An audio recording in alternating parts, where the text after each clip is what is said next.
So our next guest is no stranger to bringing people together. She's the founder and executive director of In Real Life Conference, IRL. Let's welcome Kelly Pierre-Louis. And you said it correctly. Thank you for having me here. I'm from South Florida. I know how to pronounce Louis.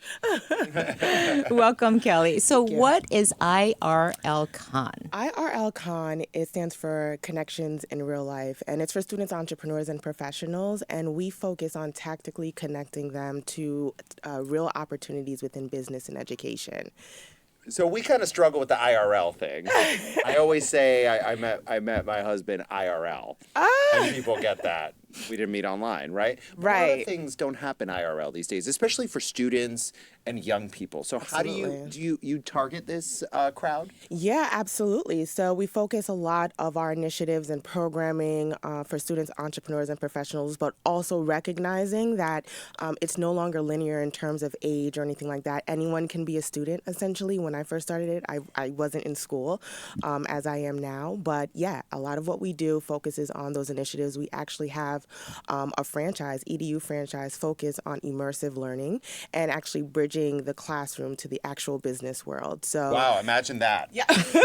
Real life. Yeah, in real life, absolutely. So we focus on career preparedness, focusing on mentorship opportunities, as well as being able to really bridge. One of our students right now, they're actually building models on solving a real life problem.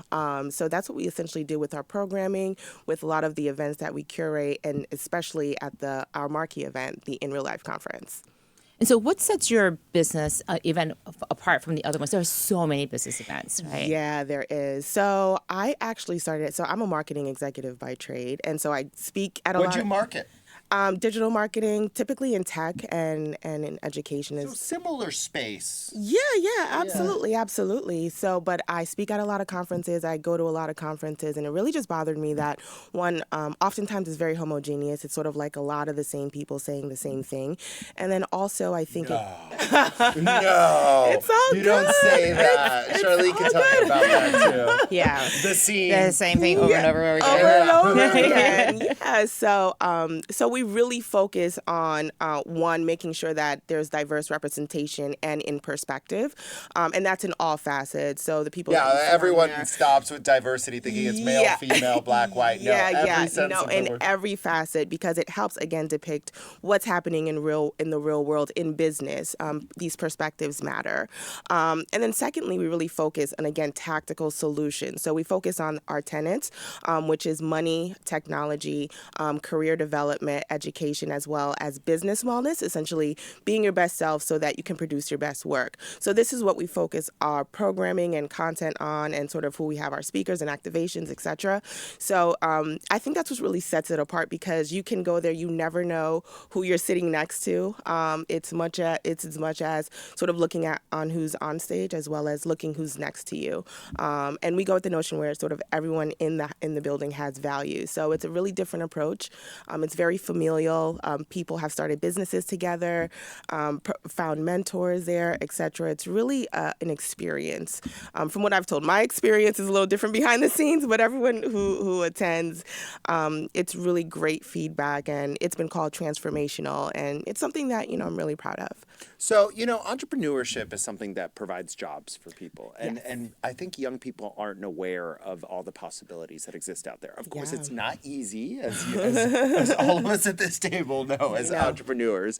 But why do you think it's important to teach young people about entrepreneurship? Or at least the mindset, even if they're not going to start a business? Yeah, I absolutely think it's about the mindset, because there's a certain tenacity that has to accompany when you want to start a business, or even sort of taking that idea from concept to actual manifestation.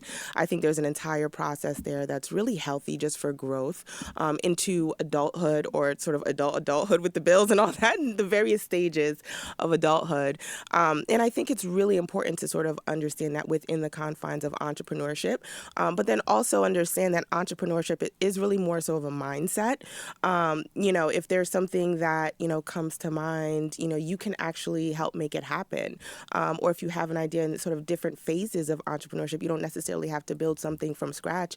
You can, partner or learn about something, etc. So I think it's removing sort of that definition, the old older, I would say a little bit more antiquated definition of entrepreneurship, and really focus on the entrepreneurial mindset and what you can contribute not only for yourself, but, for others with that. I think I love that because I was a entrepreneur, I guess is what you call Yeah. it, like being There's a lot of that. entrepreneurial. Yeah, there is. And before I started my own company, Yeah. right? And I didn't realize I was being an entrepreneur whole time. Yeah. I didn't give myself the So an credit. entrepreneur, for people who don't know, is an entrepreneur within an existing organization. Right. It's actually a little bit harder too. It is. It is harder. It's like breaking and pushing against these walls all the time. Change. I know. So hard. And that's why too I deliberately focus on students, entrepreneurs, and professionals, again, to remove those typical confines. There's a lot of people, most of our audience, the bulk of them are millennials, et cetera, but we've had people way past millennials, and we've had students from freshman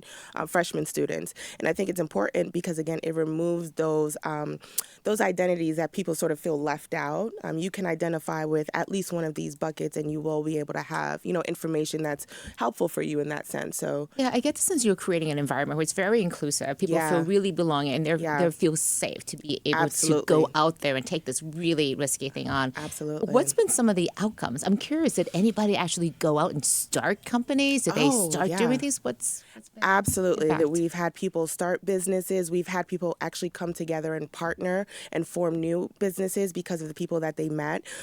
We've had people connect and be mentored by one of the top executives within a multi-billion-dollar conglomerate. And these are the opportunities where, everyone's in the room together, and there's no air of sort of, I'm over here and you're over there, don't talk to me. It's such a welcoming environment, and it's very comfortable. It's a safe space. So we can talk about these things that are maybe a little bit more uncomfortable, but it's always positive and it's always honest, and hopefully it's always helpful. And that's sort of the approach.